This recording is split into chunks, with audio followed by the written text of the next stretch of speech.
Hey yo, what is good, everybody? I'm back with another video today, and today I was supposed to been make this video, but I just been a little sidetracked, being busy with other things and trying to adjust to what's going on right now with this transportation industry. Especially with the fuel prices and freight being kind of scarce right now.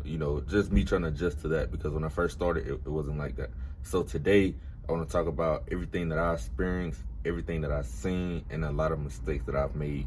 Um, you know, just within my first 90 days. Even though, like, I think I'm out of my fourth month now. I'm almost on my fifth month. So yeah, in this video, I just want to talk about things that you don't see on the internet. I don't really want to talk about money or nothing like that because I know y'all already see that on my social media, TikTok. Y'all see enough of that. But now I just want to get a little bit deep, not too deep in the details, but just mention or bring light to a few things that's really going on, or things that needs to be brought to the, well, I'm not gonna say that needs to be brought, just things that you won't normally see, on the internet. Of course you see people making all this money and stuff, but you're not gonna see, that there's a huge turnover rate for this. For example, like, there's a lot of people selling their, cargo vans, hot shot rigs, and, box trucks, things like that. And the reason being because, as you all know, the fuel is high. Like I just said, the freight is kind of scarce. Not necessarily scarce, but the thing about it is, right? Okay, we have so many new carriers out here right now. And of course myself, I just started 3-4 months ago, so I'm still a new carrier as well. So that means the supply is up, which means you all know how supply and demand work. If the supply, low or high, the demand, you understand what I'm saying. You know the difference. And so now we have a lot of carriers out here, right? So brokers know that, okay, if this guy doesn't do it, okay, somebody else will. Like, there's always going to be another carrier in that area. There's always going to be someone who can do that type of work, cheaper, or you might be a bit more pricey or whatever. But the broker, he's going to want to go with that guy who's going to be able to do it for cheaper, who can move that freight for cheaper, right? And so, like, it doesn't even matter about however long you've been in the business, or that relationship you got with the broker. Like, because this is some cutthroat type stuff. Like, it's not all friendly, like buddy type shit how you may think it is. That's what you see on the internet, but that's not really. Okay, but anyway, how I started, right? I was working at a warehouse. I was working at an HEB warehouse in Texas. And so I was on TikTok. I seen a few guys doing this. Well, really, I was looking into Hot Shot at first, and then I was like, okay, like, this looks like something I can do. But then I realized the overhead. I started thinking about the overhead. Me personally, like, with my personal bills, like at the house, whatever, I don't have a lot of overhead. I mean, I'm only 20. My girl, she works as well, so, and she makes enough where she can pay all the bills by herself, So, like, I don't have a lot of overhead at all, really, except like this right here when I started up. So I knew, like, I really just wanted to take the leap of faith and get out here and try something different, right? And so when I took the time, I was studying this about 6 to 8 months now. So I didn't just hop into this. And while I was studying, I was looking into it from every different aspect, like the box trucks, the hot shots, even the semi trucks. I thought about that for a minute, but then I realized I'm only 20. I don't have no CDL. I don't have no experience driving all over the road. Like, even though I've driven back and forth to Alabama and Texas, that is nothing compared to all the different highways and different type of driving that's going on, or around the United States or whatever. So that was a huge thing, like the overhead. And I realized I could move around a lot more freely in this in a cargo van, and it could be a lot more efficient for me just to work on my authority, which a lot of people don't know, that a lot of brokers, they may not want to work with you just because you have a newer authority. So I figured, okay, that I can start in this small. Like, when I went out and got this van, it was only $30,000. So I was like, okay, it's pretty cheap. It's a lot cheaper than a box truck or a hot shot truck and trailer, and of course a semi truck, right? So like, that goes back to my overhead thing. What I was thinking in my head, I was like, okay, the insurance is also a little bit cheaper. So right now, like, just with my truck and my insurance, that starts off at $2,000 a month. So that's that right there. That's what my overhead becomes high. Because then on top of that, I have fuel and everything like that. And so let's bring up the fuel thing, right?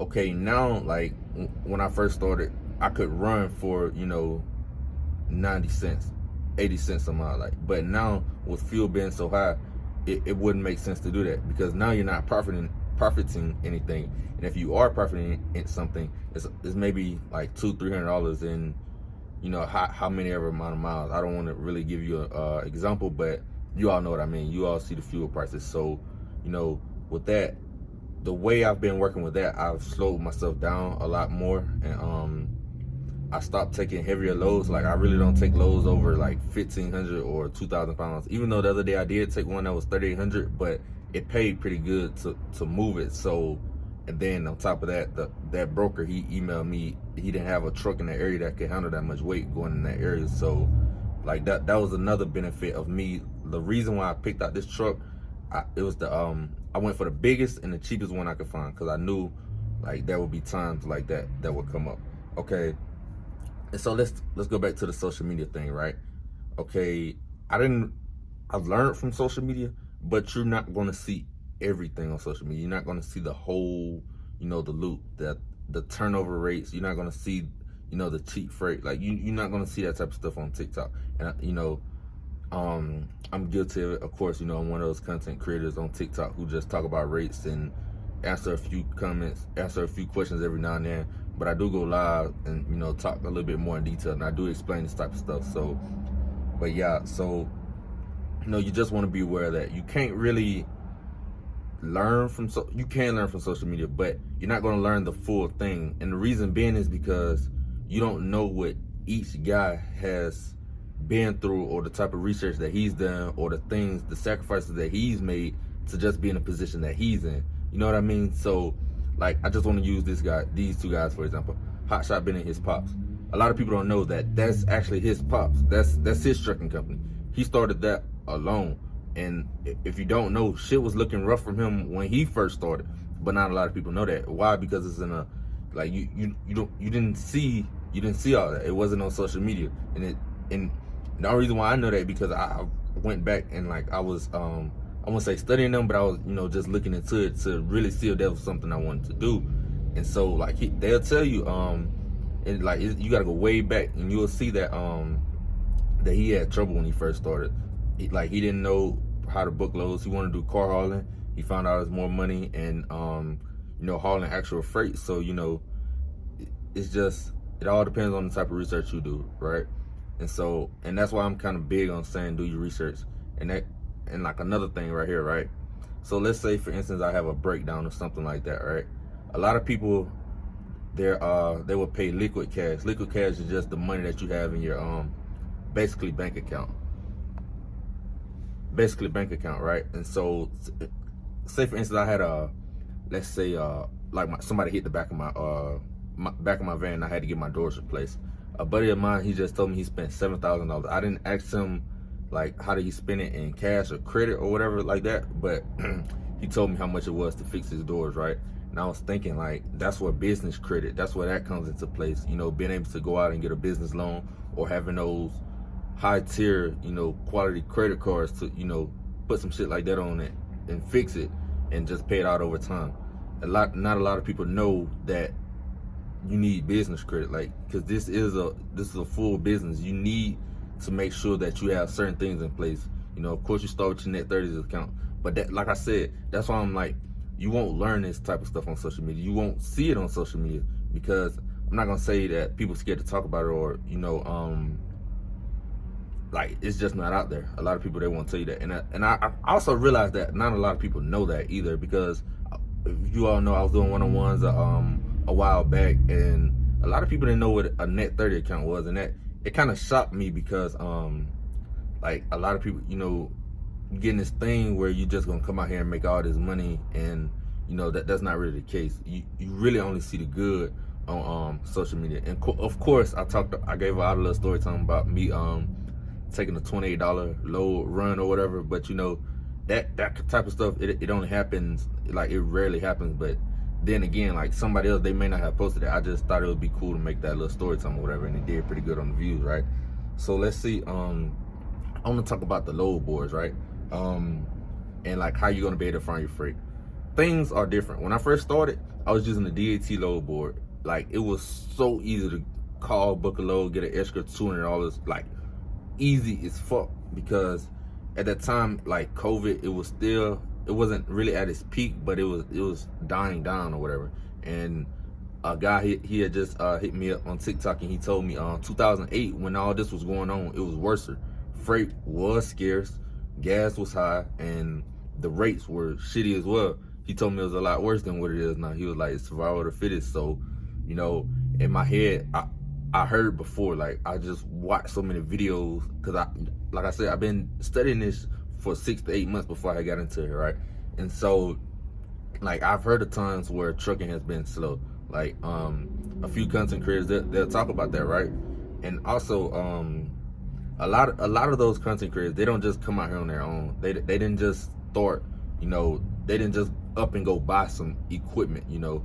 They took the time out to maybe lease onto a company like Hotshot Mac. A lot of people don't know that he was actually leased onto a company for a while, and he just now you know, working on this. Not just now, but he just now started running on it under his own MC and things like that, right? So, you know, you got to take the time out and figure out how you really want to go about doing this, because a lot of the older heads, right? They used to say in these Facebook group chats, they don't even come in the group chats no more. But and I kind of understand it. You know, you get tired of saying the same stuff over and over again. But you know, young guys like us, we don't listen. And so they were telling us to go work for a fleet owner. Go see if this is something that you really want to do.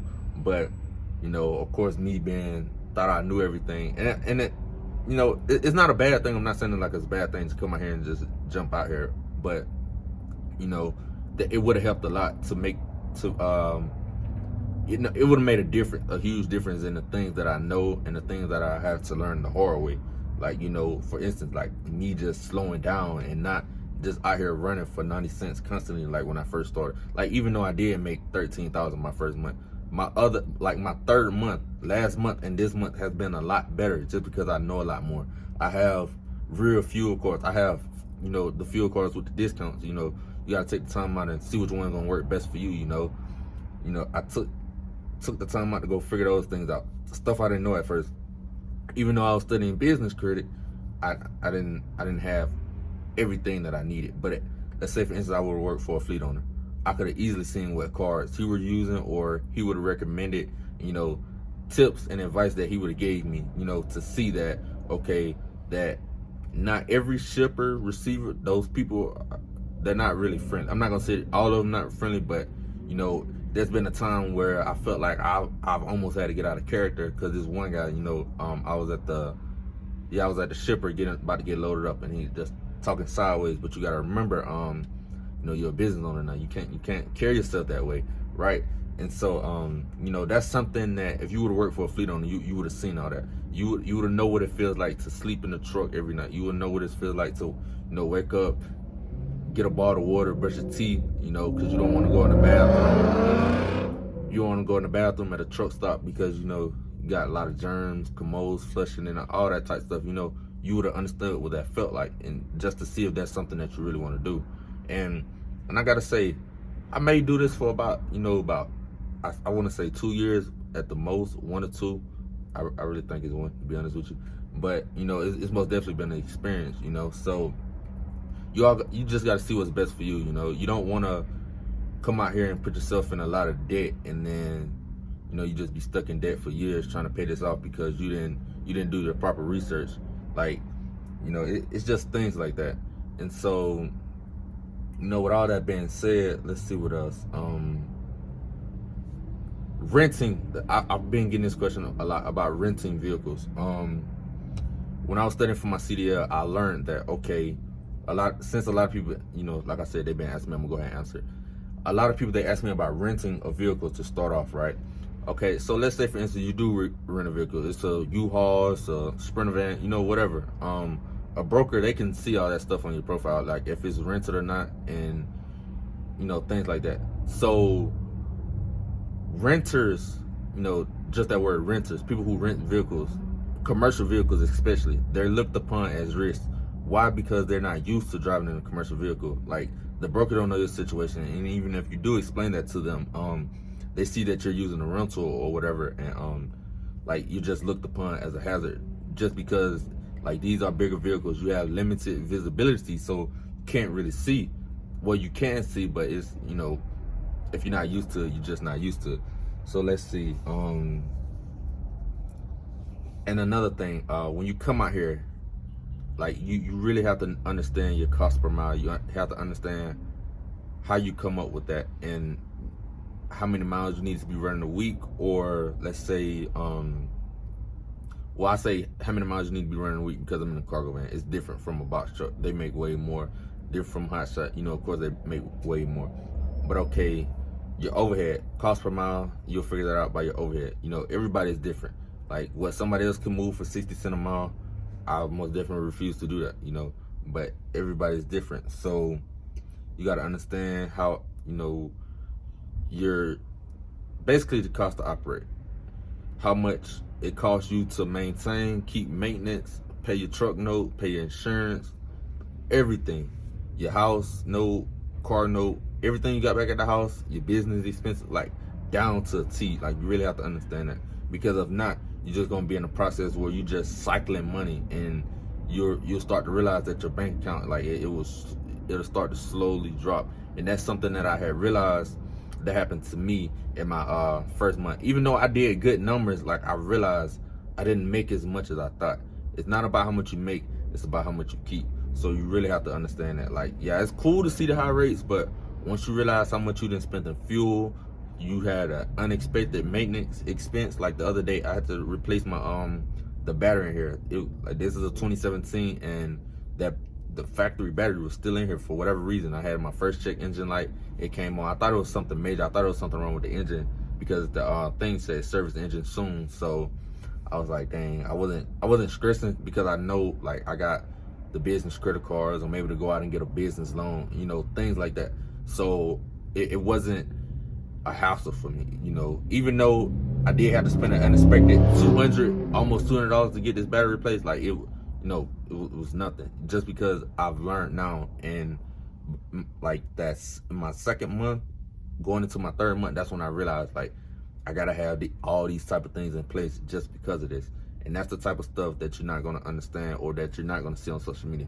So my best advice to you, I wouldn't tell you all to do nothing that I wouldn't do, but if you can, if you know someone, if you know a fleet owner, get in touch with him. You know, just keep it real with him. You want to go on the road for a week just to see how it is, I'm sure they'll be more than willing to let you, you know, figure out, see how it is, because people always looking for, you know, new drivers, things like that. And some of them out here, they'll pay you pretty well. You know, it'll just be a lot harder to find those guys. Whether it's a 60-40 split, you pay for fuel, he pay for fuel, he might even put you in a hotel room. Like, I know one guy, he had his drivers out for, I think, 6 days, and he paid for his hotel 4 nights out of the week. You know, sometimes it gets just that good, but, you know, who knows? Who knows what you'll find? You may get a fleet owner who might pay 80-20 split, you know, something crazy like that, or a percentage of the load, or, you know, just a flat rate per hour or something like that. So that means you're gonna get paid regardless. So, you know, it all depends on what you're able to go out and find and things like that. So just keep all that in mind, you know. So just let's try to get away from trying to learn this stuff off social media, and, you know, actually going out here and figuring it out. Because like I said, you're only seeing the good shit on social media. You're not seeing me sleep in this truck every night. You're not seeing what else? Like that feeling you been out 2-3 weeks. Like I was just out 3 weeks. The last time I went home, last Monday, I just got on the road last Monday. Today is Monday. And so, like, before I went home, bro, I was feeling so bad, and not like physically or anything, like nothing was wrong with my body, like I'm healthy, but like I didn't have a haircut, like my shit was all over my face. I didn't have no clippers on the road with me. You know, I wanted to, it's different when you're taking a shower at the hotels and, you know, Planet Fitness and truck stops and shit like that, but it's nothing like laying in your own bed.